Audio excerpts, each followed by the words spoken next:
Put a bird on it. Put a bird on it. Put a bird on it.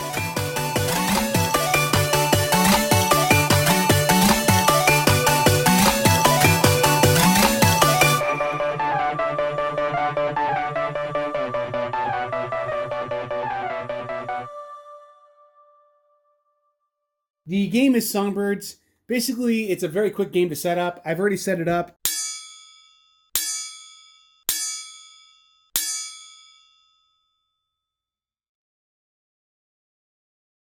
Basically, you have these tokens. I'm going to bring one up here. On one side, they're like a purple berry looking thing. And on the other side, they have a random point total.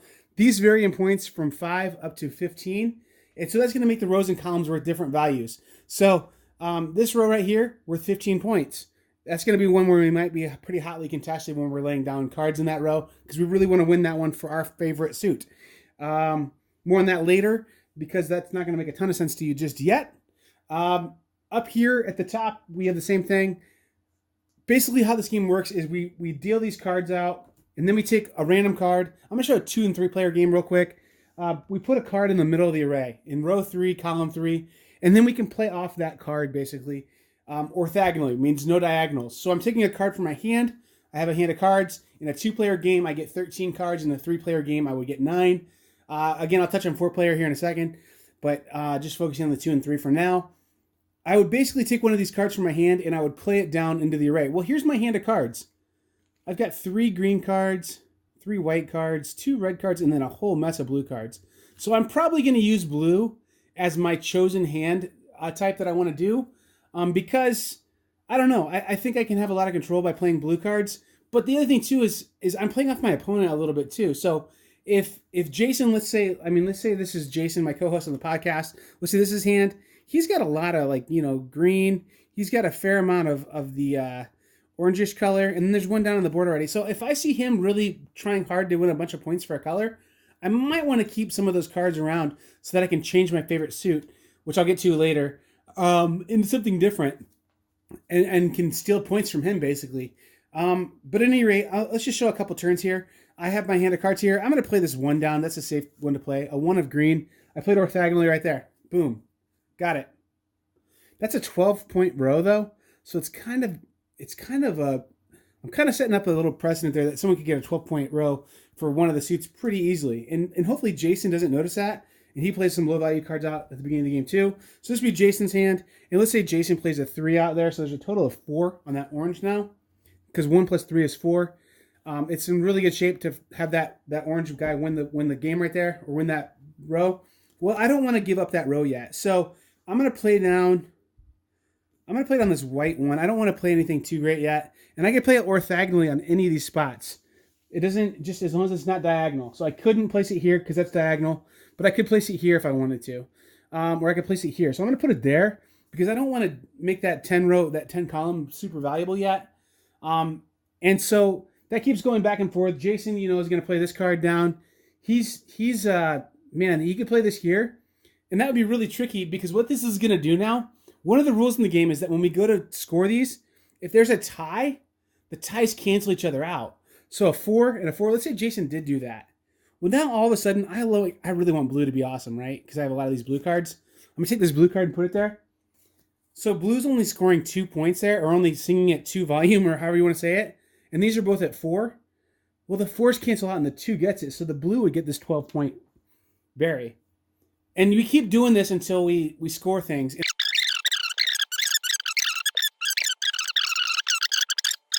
So this row here, man, he really wants the green to win that one. And I might just resign that to being green. So he might want to lock that in pretty quick here because he really wants green. So he knows he can ditch a high-valued card there because he's got it locked up. So he's ditching a high-valued card there. And then just in some chance that I want to, have that orangish pseudo bird win something, he kind of ditched it in a bad row. So that's not going to help. That 6 isn't going to help that row. And 6s are pretty powerful.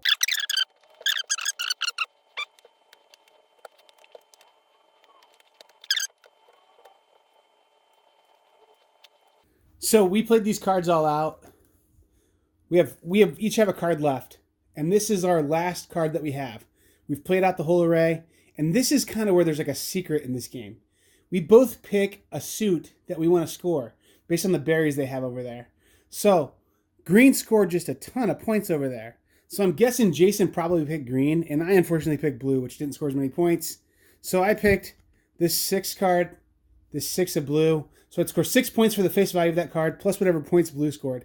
So it scored a total of 18 points plus 6. I got 24 points. Jason, on the other hand, well, he picked a blue card too, which is strange. And that's probably why blue didn't score any more than it did, because 2 of the most valuable blue cards were in our hands at the end of the game. But he's going to score 25 points because he picked the 7 instead of the 6. So he's going to get 25 points. He's got 1 more point on me. If we were just playing the simple version of this game, he just beat me. He has 25 points. I have 24. This game's going to be very different, though, if I would have dropped this card in there instead. So now all of a sudden, and then Jason had this white card. So Jason's going to score the white ones. That's not going to be worth a lot. But then all of a sudden, a couple of these berries that went to green are going to go to blue. And now all of a sudden, the score is going to be very different. It's going to be, like I'm scoring another 20 points almost off of having that card there. So every game plays a little differently, but there's an array of cards when you're done, 5 by 5.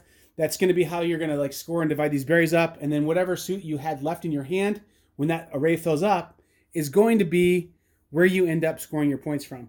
Now, one last thing I want to mention to you too is there's a bunch of variants of this game. One is that we don't want to play the short game. So we have this long game scoring card here. And this is kind of hard for some people to figure out, but you just basically line these up and you keep going across. And then now I have 10 points, 20. So that game I just played, I would have scored 24 points. We can keep playing. This thing goes up to 99. So we could play up to 99 points if we wanted to. There's a long game variant that we can use these scoring cards, kind of like euchre to play. That's one just kind of basic variant. This is a cool variant I really like, and it's the early bird variant. So these tokens would go out on the board, and then basically what would happen is I'd have my hand of cards again. Let's say that this is my hand of cards. I would take one of these cards, instead of playing it down in the array, I would put it face down in front of me, okay? That's my card face down. That's my favorite card, bird suit now. So by calling my shot, by saying early on in the game, I'm going to pick blue, instead of waiting to the very end. So in this game here, the way how green had all those points, if somebody had a green card, they would have hung on to it, even if it was only a 1, because there's so many points getting scored. But by doing that early bird variant, it's forcing you to pick something earlier, and then you get rewarded by doing that, by getting 3 extra little bonus points. So the first person to put their card face down and pick their favorite bird suit gets 3 points, and then it goes down to 2 and 1. And this would be done primarily in a 4-player game. The biggest variant, though, in this game are what I like to call the good boys and the nasty men. So the good boys are this card right here. These are the good boys. They give us extra points.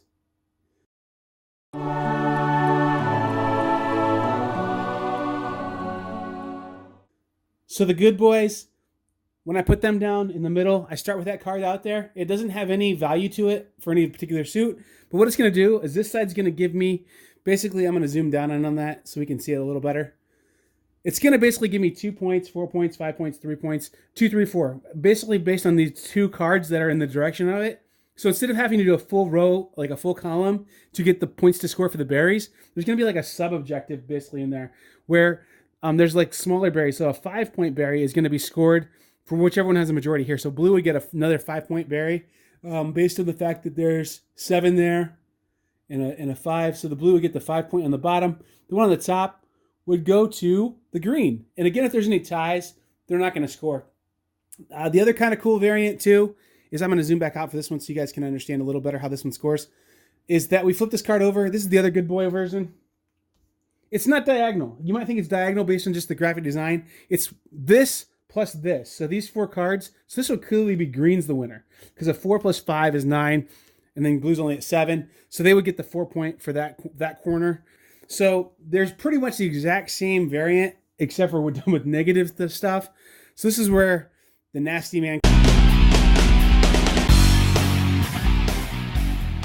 he's going to take points away from the Lotus Birds in those spots, and the Hawk's going to come and take some things away in those spots too. So those are kind of cool variants. There's several ways to play this game out of the box. For a little just kind of filler type small box game, a lot of ways to play it, a lot of just neat things to do in this almost kit of games that you can play with the variants and stuff. So that's not even really how to play the game, but just kind of a rough overview.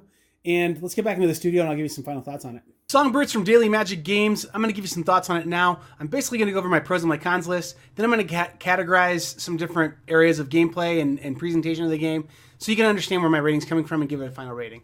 So right off the bat, my pros and my cons. There's a lot of pros, and I don't have a real con for this game, honestly. It's a simple game to teach, and it's a simple game to play. And it's so simple that I would even almost suggest that you teach someone how to play it and then play just a quick practice round of it because it's that quick to play, that quick to explain. Basically, you're saying, hey, put a card down from your hand orthogonally from what card that's already out there. I mean, that's essentially the rules. How it scores, you need to see that a couple times and understand how that's going to impact your card play and where you're going to play things at. So that's really important, I think, to get a better sense of. And that's why I would say go ahead and do that practice round of this game because then you get some of this surprising depth that is involved in this game. Really, it is a surprisingly deep game, and I think that just, I don't know, the way how ties are resolved in it makes it a little more interesting than some other games. The way that, like, you want to keep a good card in your hand for the end because you want a really good suit with high berry count, but then also you want a high number because that's points too. But if you don't spend a good card, then you won't get as many berries. So balancing all those different ideas and thoughts makes for meaningful decisions that are a little bit difficult. Why is it surprisingly deep? Because this game just looks adorable. It looks like a cute little adorable children's book type game. And even with that, it's got like a touch of meanness in it. It's got where you make those ties happen. And it's got a lot of depth to it for a game that just looks so very light. And it's not heavy by any means. But this game has a surprising depth to it, and it is just so adorable. What a cute little game it is. Everyone who's walked by this game when I've been playing it notes the table presence of the game. And it's really kind of a lot of game to fit in a small little filler-sized box because you can play this with the counting, like the scorecards, and make kind of a full, robust game out of it. Those variants also kind of really add to the game, too. So I think there's a lot of game in the box in this adorable little card game. It has definitely family appeal. This is one that the sucker in me for a cute game likes to get this one out. My wife is a sucker for a cute game as well. She thought this was kind of cute and wanted to play it. She almost never requests games. The other thing too is it's a pretty inexpensive game. So in an era where like a lot of our Kickstarters we're seeing are going north of $95 to get a basic game, this one's very inexpensive. I think you'll be able to find this one around the $20 mark for MSRP. MSRP always. Also, we seem to find places where we can find bargains. So I think this is one that you should keep an eye out for and find a good deal on it, probably. So I don't have a con for this one. It's not trying to be anything it's not. It's not really fiddly. It's pretty easy. The calculating the scores takes a little bit of math, but it's not bad. It's just a very sleek, I would say even elegant game. So I don't have any cons for it for what it is. For a little filler game that you're just laying down cards on a table, it does that so well. And it doesn't really have any drawbacks. So I don't have any cons for this one. So maybe that's going to spoil my rating for it, but it's a very good game. So moving on here. My accessibility for this game, most anybody can play this game. It's really simple. It's lay a card down, but then there's layers of mastery to it later. So getting to the table and playing it is going to be pretty easy for most anybody. Playing it repeatedly is going to be a little more tough, not super difficult, but it's a little more tough than that first play. To get good at it, take some practice. The theme, I think most anybody's going to like this theme. I mean, there might be some people who are like maybe not into nature and cute things, but most everybody's going to be like, oh, this theme's kind of cute, kind of neat. It's almost an abstract. I mean, like the birds are just kind of a symbol of trying to get more power or get a higher trick in these rows and columns, but it works really well. The thought of the loudest bird's going to scare the other ones away maybe and get the berry, or maybe the birds that are tied are squabbling and are going to not get the berry and the other bird's going to swoop in and get it. I mean, things like that, I think make this game kind of neat. The theme definitely works. Really kind of cute. Replayability, I'm giving this one a 3 out of 5.